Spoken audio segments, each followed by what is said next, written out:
as the lights go out, a little bit of artificial lighting.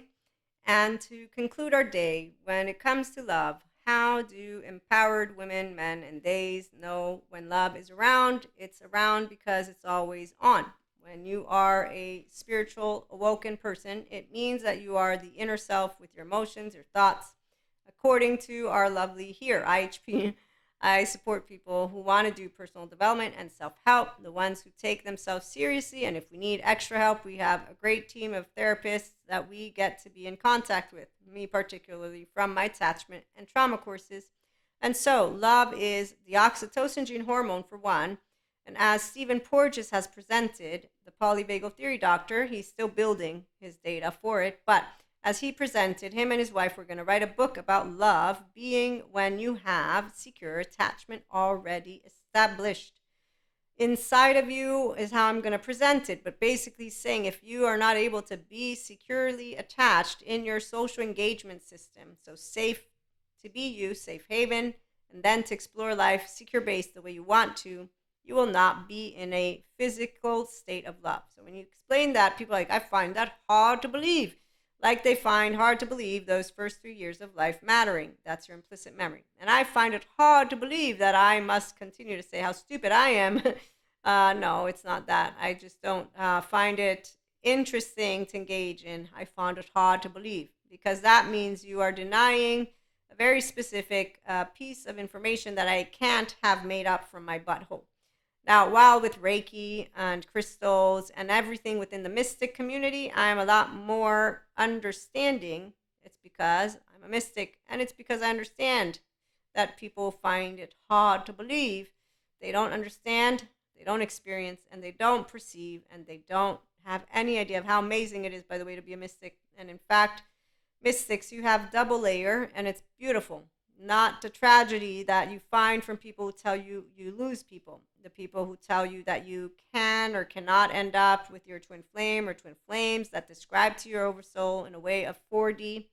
The reason I use the word esotericism or esoteric with 4D is not to exclude it because we are collective, by the way, so we are going to consistently learn from all different pieces of information, but it's because they create stories that disengage from your humanness. Okay, so love is your oxytocin gene hormone on. I know all about it, which is why true love is unconditional. It's, I will not have you work for love. I will not have you hide any of your emotions, and I will not have you feel like you are not accepted as you are. And when you present to me your behavior, I will know how to work with you, talk to you. If you have a personality disorder, the same thing goes. I won't demonize you or romanticize you. So love is an empowered woman or man or they who is, here's who I am. I'm a whole 1-year-old, 2-year-old, 3-year-old. I'm all my child parts. As an emotionally present, mentally present person. This means that when you say you're not the one for me, for example, that I, which I have understood, this is not, I'm going to now call you an evil son of a whatever. No, you're a person who has a right to choose. It has nothing to do with me. It's not personal when you know sense of self-worth, which is why you will only know love when you know how you are a human being, not worthy like a coin. And any person who feels and thinks they can define the worthiness of another person doesn't know love. They don't know their sense of self-worth yet. They fear and or hold inadequacy, and they have a shame button, and I don't even bother with any of that. There's a Pinocchio with a bunch of wooden bodies and ears and you name it. Love is when you have an open heart. And here's the other fun part, is that a person like myself can share with you, thanks to attachment trauma information, that I do notice when I'm around people. And for example, I have a couple of friends, I'm pretty certain one of them is confirmed because he knows of his alters, his different parts of self. Another one, I'm pretty certain he has no idea, and it's potential also with borderline personality. Another one, I'm also not sure if they are aware of the aspects of their moods, because it's the tone that gives it away, the tone with the personality, with the behavior. And it's very clear to a person who's hanging out and consistently accepting you for who you are, because you're all a pattern. We're all a pattern. I'm a pattern of me. The difference is, though, I'm a one whole self. So you meet Maria. with emotion and thought that are maturing by the minute, because that's what it is to consistently be an integrated brain. So if you say something to me, I won't take offense. What offense? My body won't react. You'll notice it, which is why the people who love to be around each other are those who want to be authentic selves for the 5D community. The ones who are not welcoming their inner child back home, we will welcome them. They're going to be Cuscos with Pach. This is how I'm going to term it to you. When we have some superhero cape who's basically a donkey to us, but they're 7 to 14 charming, they're going to be as cold as ice with their information, and they're also going to think they know exactly everything. And as they begin to accentuate it, we begin to understand we're talking and learning from a donkey, but that donkey was not always a donkey, and so that they do have some valuable information for us. Okay, so love is where I accept you for who you are. I will not change you because you don't change. Even though if you expand consciousness, you claim your inner child, you will feel changed. I don't feel changed because I've consistently been my expanding consciousness. The name is Maria.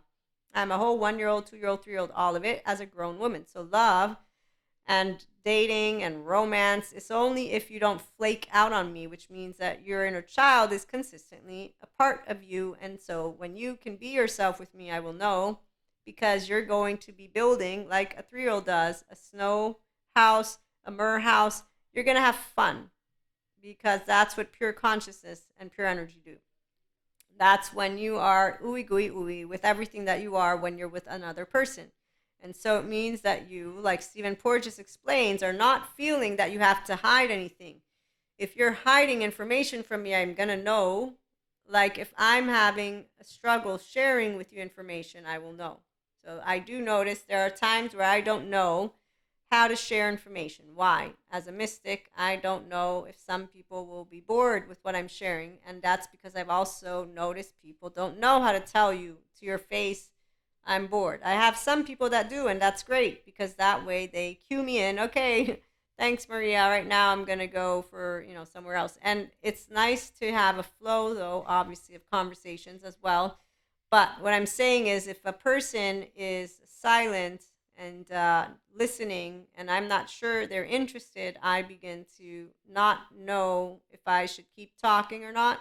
And so I can be aware of that with myself. So I don't project and say, you have to tell me something. No, I become aware, I recalibrate, and then I share what I'm trying to get out of my mouth. So that's a good practice, for example, for self-love while also accepting another person. And furthermore, it's when people are unaware of their own moods. And so some people, they don't know that they navigate life with sympathetic dorsal vagal. Sympathetic dorsal vagal. Those are people with the first year of life, second and third and fourth, and potentially more, that did not receive a safe haven, secure base home. So if they learned about their lens and their nervous system and their self, they would be like, okay, I'm doing this thing. When you become your observer, then you become self-aware. When you become the person who says, I accept me and love me, I want to work to get to my social engagement system always, you become a person who will enjoy IHP, content, all of it, and one-to-one mentorship if you desire. Now, if we need extra support, that's for some people, we will get extra support because those consciousness barriers and memory barriers, for example, are important to know. So as we close on out, love is unconditional with flaws, imperfections, because we're all flawed and imperfect. But being in a loving relationship is only going to happen when we're building a secure attachment connection, a secure attachment relationship. And it is different. Secure connections are you hear each other, over time, you've built a good rapport. So, special moments, happy birthdays, special occasions, da da da. Secure attachment relationships, that's where we're building a more consistent presence in each other's lives. And secure attachment figures, here's where for the polyamory community that can be involving more than one person. Now for the solo poly, we don't use hierarchies and we don't use titles. We use our mouths to coordinate and to regulate our, decisions. Then there's others who decide differently. I completely disagree with hierarchies. It's dehumanizing, to say the least. And I'm going to say that when somebody wants a 1, 2, 3, that tells me that you are actually putting people on pedestals and not, which tells me your 0 1 year old isn't yet securely attached, and there's a part of you that is at this point wanting to dominate over another person or vice versa, or have not dominate as in dominate, but you wanting to give a number to someone, tells me that you're not finding them unconditionally worthy, which is just dehumanizing. So that's my personal opinion. But what I was also going to share is that there's others who have a way of giving each other titles, and then we have obviously our monoamory community who believe that romantic love is only felt for one person, or that's how they live romantic love. And that's very fascinating. But then again, I have twin flames, so that's why to me it's a different story. And for mystics who have their soulmates, twin flames, and they are welcoming and they are empowered through their own safe haven, secure base. So this means where I don't live life according to society's, what is it called, culture. And that's another indication of if you are inclined to want to be yourself. It's you don't decide how you feel inside and how you express and build your one-to-one relationships. Now I'm talking one-to-one, right? Because twin flames, soulmates, it's one-to-one. You're not all together. That's if they meet each other for polyamory, but that's not always the case. Point is, if society dictates to you how you feel, that's called you still have a shame cycle, and you're still a societal system who's fearing inadequacy based on what the external has told you is the way to live your life. And so that's where your love isn't love. It's dictated by rules that have existed in our time. And that's not something that has to be dictated. I'm presenting to you an equation right now, for example. So you give me love. Love is the oxytocin gene hormone. It's on when you are in your secure attachment and you're able to be yourself, which is why relationships for me, they're all fun. Even the ones that are donkeys, meaning that I can have a good time because I'm not judging you. My heart's open. That's what I mean. When I say I'm not judging, it's because my heart is not in defense mode and thinking I need to watch my back. In fact, there is no evil in this way. There's no monster. I'm a 5D mystic. I see things, lots of them. So, it's, I laugh because it's humorous. The 4D are missing out on a lot of things. So let me leave that alone and finish with our message, as I was trying to make a good presentation of, if society dictates to you who you love, I'm going to say that you are building a relationship based on the categories and based on what society has told you love looks like and what love is. I learned of monoamory because I come from the same monoamorous world that we all do. But I got to move completely into polyamory. And when I look back, even as a teenager, love to me is my friends, my family, they all are equally loved. In fact, it was confirmed to me once my teenage boyfriend broke up that I had been spot on in how I felt on my own, which is why moving forward consistently and what I feel and how I live my relationships is not a problem. When I see people who dictate their relationships based on society, they're like a teenager who is growing up, but they're not taking ownership of their brain and their mind and their body and their life. And they're basically saying, yes, I am. But it's like a 16-year-old who's saying, I know everything. And they're actually not noticing what's happening in here. And noticing it is this: I'm presented with an equation. Society tells me that love is only one person. When I moved beyond loving one and the concept of the one, all of this, it was not a challenge. It was something I knew was happening intuitively as a mystic, one. Two, I completely did it in two different times, and the earth was going through an expansion of a theme. And so I already knew that was happening as well. So part of the spiritual awakening journey overall. And so again, love is straightforwardly more. And by the time I moved beyond the concept, I knew already that moving beyond the concept of the one is something that my entirety wanted, even though I didn't know all of it, but I knew that my expanding piece of consciousness was looking to expand further. And what you learn about charges, by the way, is that you will work through both types of charges. As an enlightenment soul age person sharing this with you. So enlightenment the human way, moving to your complete restorative embodiment self and not having laundry in here, means you work with love. When I don't like what comes up, and that's when if somebody says I reject you, A person who's empowered and loves themselves isn't going to be like, oh, I'm a piece of shit. No, it's they have a right to love and want to be and spend their life with a person they want. That's the whole point. I'm not keeping you on a string. That's not what love is. So love is unconditional, and no matter personality disorders, no matter again adaptive child, maladaptive child, whatever it is. In fact, when I learned about love, it wasn't the monoamory thing. It was till death do us part, sickness and in health, all of that. And I see a lot of people not do any of that. Oh, they have a ring, they're monoamory, whatever. They don't navigate life always happy. And some people say you can't always be on. Yes, you can. I'm always on.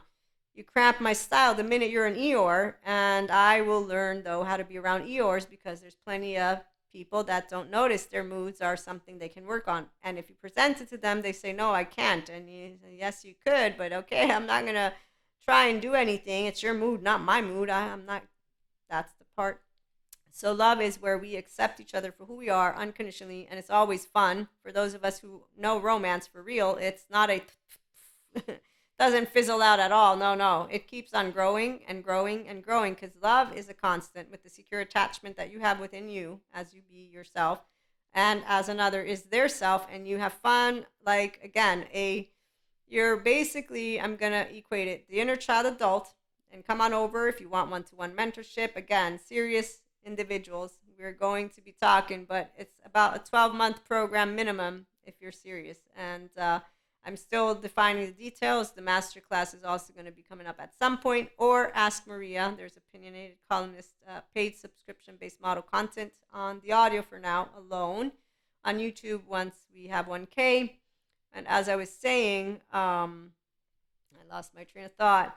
But you moving into this wholeness, it is about the capacity to understand that not all people are self-aware. For one, they don't want to take their moods.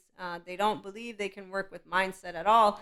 They will use fancy words all they want, but it's the minute you bring me an Eeyore that you are oblivious to it and then you don't take ownership of it that I will, of course, accept you because you haven't done anything. It's not personal. So my secure attachment stays on because I'm present. I'm attuning to you. I'm a chord, you're a chord. I love. You are whatever vibe you are. It doesn't matter. You're not an energy vampire, not a dark aura. You're just going to be vibing in your vibe. I'll recalibrate to my social engagement system. I'm staying open-hearted. And you're going to be you because I didn't take offense whatever came out of your mouth, because your mouth doesn't mean my personality is shitty. Your mouth means your tone, means your nervous system, means your personality, means whatever's coming up from you. If it's an adaptive child, maladaptive, it's a Cusco, and a Pacha know how to handle Cusco. Even at the end, Cusco lies. And Pacha doesn't say anything because a Pacha already knows, and here's where Stephen Porges, as he says, when somebody's in their safety behavior, they don't hear themselves. But I know they can hear themselves. If they're aware of themselves enough, they'll be able to hear, and then they'll be able to interact, and they'll be able to share. And that's called self-awareness, accountability, self-regulation. And so people who want to be the authentic self, those who are on an actual spiritual awakening journey, yes, spirituality is about connecting with each other. So true love is unconditional. Embodying pure consciousness is unconditional love. The ones who say we're not here to learn that, to embody it, are the same ones who have mantles. And they're the same ones who organize activities in the absence of being responsible with mental hygiene or mental health in a way of getting thoroughly educated. And I do know we didn't have all this information available, but now that it is, I see a number of holistic practitioners not taking seriously when they do any type of reflective activity. And that's something that I want to share with all the, again, respect and awareness that not all people get educated. So again, I'm fond of supporting people to keep their mental health and hygiene in check. Besides you being able to love consistently, you don't have to do it, but what you do want to be aware of, as Daniel Siegel presented to me in one of my courses, is all reflective practices have you become aware of yourself. And that means all that is certain and uncertain from your life will come up. And if you have any stuff that's in here and you haven't dealt with it as an adult emotionally, not suppressing it with the drugs, the fucking, the drinking, the Pinocchio with the wooden body out on island attitude. No, with the actual, I'm going through a moment of life. I want to share it in a safe space, and I want to actually be able to welcome it. That's the witnessing it. You process it, you welcome it, you let go of it with a safe person. And so it's either therapist and then loved ones, and or therapy and loved ones. But the desire to lift and to unload, and then to know that it won't repeat itself again and again. Self-regulation is something that only you can continue to be motivated in, which is why the Zen master that talks about laundry, or the attachment coaches that talk to you about secure attachment being boring, or somebody on screen talking about women or people who smile are depressed, anybody who's talking to you about toxic positivity and toxic negativity, anybody who doesn't know how to explain, your embodied brain is yours, and every time something happens, you're dealing with certainty and uncertainty. If you deal with it from within, the inner growth mindset, while going with the flow, whose flow? Your flow. What flow? Your heart. Whose mind? Your mind. So it's processing. That's how you create resiliency. So you move more and more towards integration of the brain and the restorative embodied self, which is why you don't have laundry. But it's when your heart is in those moments, and we don't want golden stars. Sadness is about connection. Anger is about correction. Fear is about certainty. Disgust was to keep us safe from food that would kill us. Surprise is pride because, surprise, oh shit, that lion's going to eat me. And happiness is because we get to sit and laugh together, which is why secure attachment is a beautiful relationship. It's people who show up consistently, and they want to not only regulate your nervous system in happy land, always, not just sometimes. They're also going to want to know about your endeavors in every 24 hours, always, not just sometimes. And that doesn't diminish like those half ass, is what I'm going to say, commercials say. Because, see, anyone who keeps on telling you there's going to be ups and downs, they haven't learned to regulate their nervous system. And their 3-year-old with their teenager, the adolescent, that's then a grown up, that's still living the spark of novelty. So, last note is that essence, the acronym that Daniel Siegel has for the adolescent brain, which I still have. You can see it right here, plus my 3-year-old and my 1-year-old. But it's the something about emotional spark. And there's, I forget the other stuff. Shit, Daniel, he did such a great job with that acronym. But novelty is another one, and so that's where we can think of new things without using the past stuff. And I'll find it and repeat it to y'all. But the essence of the adolescent brain is that they're always ready for something new, always full of energy. It's because of navigating my social engagement system and being in restorative embodiment, self-awareness. So when people are different, doesn't matter if they're vibing in their dorsal, sympathetic. I have learned and continue to learn how to differentiate, which is also something we talk about. So again, love, it's very straightforward for those of us who get it. As I explained, it's not about belief. Obviously, if you want to do, the fairy tales, they're all pretty much push and pull. In fact, that's why Stephen Porges doesn't write his book, is the publishers say, nah, people want drama. Or basically, they think love is unrequited. And you have experts who do say that, like the Zen master with the laundry. So you're going to find different academics who give you different pieces of information. And I already know for the 5D Collective, IHP, as well as those who empower us, are what we look to, because the other stuff is called the human suffering love narrative, and they are, we have laundry, we don't want to do emotions, I don't want to do personal development, I want to say life sucks, like people who just say, oh, you're picking on my group, I'm going to come and keep on saying how. Okay, so love, it's beautiful. Come on over, join us, like, share, and subscribe, and thank you for stopping by.